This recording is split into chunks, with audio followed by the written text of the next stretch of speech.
Um, can you talk a little bit about this past weekend and how it kind of went for you guys on the road? It was a very rewarding weekend.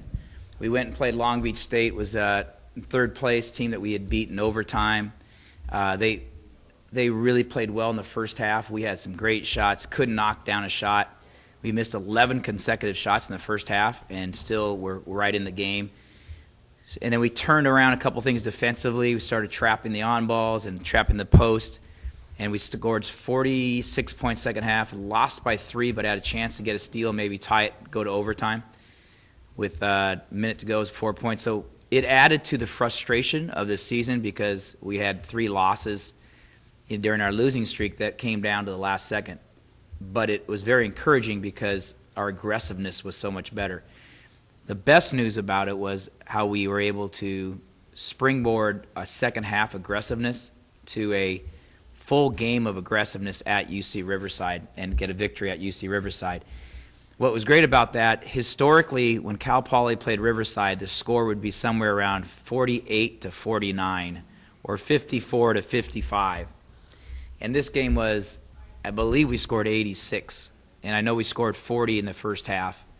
And that was predicated not just on fast breaking, but it's predicated on our defense, which is kind of what we have been struggling, was to trying to get an identity of being a fast break team yet still having good defense. We forced turnovers. We were more aggressive. We turned defense into transition offense. We got some layups, some easy transition threes. It was just a very rewarding weekend and something that we think we can build on coming back home against Davis on Thursday night. And what kind of are some things that coming into the 2 games at home this week that you're going to try and work on in practice or whatever to try to pick up wins? Well, the simple solution anytime you coaching basketball is, you look better when you make shots. We're going to spend today's practice. Yesterday's practice was very defensive oriented. Defense and rebounding keep you in all games. But offense wins the game because you have to be able to score eventually. You got to be able to score the ball at a consistent rate. So we have 3 days of preparation.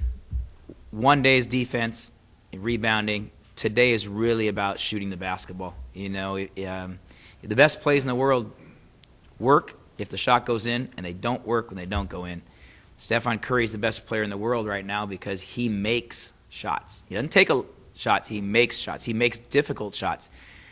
We're a very good team when we make shots. Joe Alwich came in, was healthy, started, hit a couple 3-pointers for us against Riverside. Reese Morgan was feeling a little better. His balance, he hit a couple shots.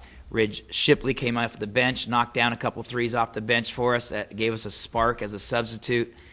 So people embraced that. I think we went 9 for 20 from the 3-point line, and that's the critical part of the game of basketball. It's kind of like golf in the sense that you might have a great drive and a great chip, but if you can't putt, you don't score well. You miss 2 putts in a row, you don't get a par, and ask Phil Mickelson about that. That's for those who follow golf. It was a Pebble Pro-Am putt. So a lot of the games this season have come down to the final seconds, really close. Does that kind of give you hope, despite the record, going into the Big West tournament, the fact that you guys are super competitive with all of the teams in Big West? It gives us hope and it gives us a headache. I mean, there's no doubt about that. A heartache is when you don't feel like you played hard and you didn't give your heart out there. That what hurts my heart. And I thought that we only had 1 game this year that I was frustrated with our heart. A headache is when you think you played well enough to win, but you didn't win. That gives you a headache. And hope is what gives you when you realize you're very, very close to turning that corner. And obviously Saturday's victory turned the corner, but we now got to come home and play. We got to play to win instead of playing not to lose. I think we've played tight at home. We felt like we were disappointing the fans. We have great high-character kids, and we've played in a manner which I think is uncharacteristic to big-time success. You've got to be loose enough and free enough and aggressive enough to know that people love and support you regardless of what happens. And now we've got to be aggressive and play to win and not hope that you do things right, but relax enough and be aggressive to play to win. So we're very optimistic, but losing it creates headaches at times too, and that losing streak, that hurt a lot. What's up, Travis? What's going on, Coach? How was your 3-day weekend? Did you get one? Oh, come on, no. We practiced all day yesterday. We were here for 8 hours. We were here. The players weren't. Players are here for 3 hours. Coach, so, UC Davis, CSUN, this week with kind of the situation with CSUN where they won't be in the Big West tournament, does kind of the majority of focus go to Davis? The majority goes to Davis because we play Davis next. You know the old coaching adage: you can't win the next game, you got to win the first game. And really, the mindset for us is learning how to win 3 in a row. You're not going to go. It's very difficult to think you're going to go to the Big West tournament and win 3 in a row if you never did it during conference play. So our point now, it can be done, and it's been done, but we got to create a habit of winning, which is consistency. And the Riverside game was so consistent. We had a good first half, built a lead, and then maintained it, pushed it out to double digits and 15, 16 points. Naturally, a home court team is going to make a push back, and they did, and then we pushed back again and won the game. So now with Davis coming in, a team that beat us on their home court, a team that's higher in the standings, and we've got to now push back and establish our aggressiveness and see we win 2 in a row. I mean, that's really what it's going to focus on to. Then we'll worry about Saturday after we, compete on Thursday. Talk about getting over the hump. I mean, is it really just a higher field goal percentage? Is it really just making open shots? You hate to simplify the game down to that simple of an answer, but we went through the games in which we did lose, and you simply could put down mathematically, if you make 2 free throws and somebody else missed 1, that's 3 extra points. If you make 1 field goal and they missed 1 field goal, those shots that roll around and pop out, they're a huge momentum plays. It's just such a oddity of the game. It's obviously, if you're losing by 15 points, it doesn't come down to just field goal shooting percentage. It's probably your defense, your rebounding, and your turnovers. But when the game comes down to a single point or a single possession, the winner is often determined simply by who made or missed 1 shot during the course of that game. But I think that our defense finally picked up to that level that it made for easy. What happens, I really believe, is it's simple plays. If we're able to defend and rebound and get a transition layup or a dunk or easy play, when you have the hard play or the open three-pointer and you've seen the ball go through, well, it's a little easier. We're all naturally inclined to feel good when things are going well.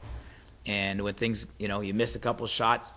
The other night at Long Beach State, we had 5 consecutive wide-open shots from 5 different players, from Taylor Sutliff, Reese Morgan, Jalen Shedd, Luke Meikle.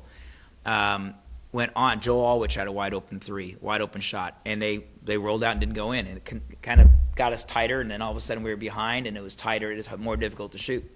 I call it the old Chinese handcuffs, those fingers that you put on, and you pull them apart real tight, and they grab your fingers. Well, that's what shooting is like sometimes. If you're too tight with those fingers and you pull too quickly, those little handcuffs that they have, they get tighter and tighter, and shooting's that way. When you see it and you relax a little bit, things are smooth and natural, and most sports are like that. People say when they're in their zone, they're relaxed. You're not forcing it. Things come off more naturally. Whether you're in a lot of different venues, I'm sure Larry Lee can talk about baseball. People just they're in a hitting slump, or they see the ball clearly. In golf, all of a sudden you get tight and you can't putt. Different things come and go, but that's the fun part about sports. You never know what it is. It's going to be next. Okay, so kind of taking that mantra in these last 2 weeks of Big West, how is it important to get clicking, get some wins going to the Big West tournament? I think it's critical. I think it's critical that we continue to be aggressive. I want to see us have the aggressive play that we had at Riverside in the second half, where there's confidence in the aggressiveness that we have to have. And I thought we did the best job that we've done is adjusting to the officiating and realizing what fouls are fouls and how to avoid those silly fouls that build up the foul total. So we were able to be very aggressive without catching fouls. And I think one of the things we're going to have to be able to do against both teams is be aggressive without chopping up that foul total. Okay, so last question I got. You obviously know how hard your men work for the basketball team. As far as the women's basketball team is concerned, just kind of talk a little bit about what you see them go through. And, they might not necessarily get the same sort of attention as the men with as far as attendance and stuff like that, but just kind of talk about, the credit you give these women for what you see them do and how you see them work. Well, I like to address the women's basketball program through the coaching staff.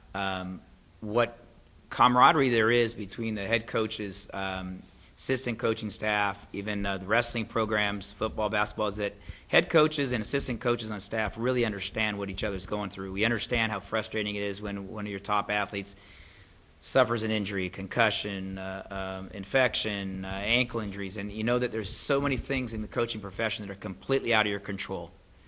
And that goes for every sport and every coach in the building. So there's a lot of head nodding go by, and there's short conversations that have a lot of meaning. There's simple glances that go, we know how hard you're working, we know how difficult the profession is, we know that every other team has another coach and another athlete, another videotape, and there's more preparation. And in this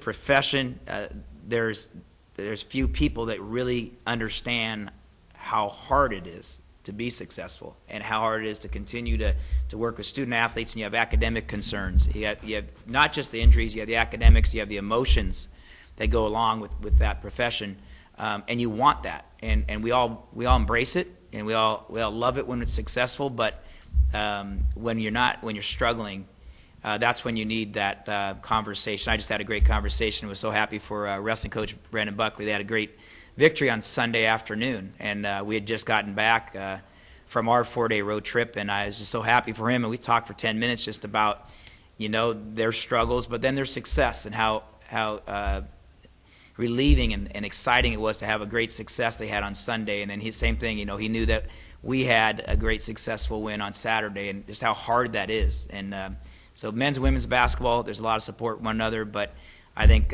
we feel that way with the baseball team, football team, track and field. What a great job each coach has to do with the resources that we have, the academic challenges that we have. The student athletes are great, the character's high, but there's challenges that go with that. There's a lot of stress that goes on competitive student athletes when they're taking from midterms over the last week or two. So I love what the women do, their staff, and their early morning practices. We get up and have early morning study hall. They have early morning practice. And then we flip-flop, and they do their study halls in the afternoon, and we do our practice in the afternoon. So a lot of respect for them. Thank you.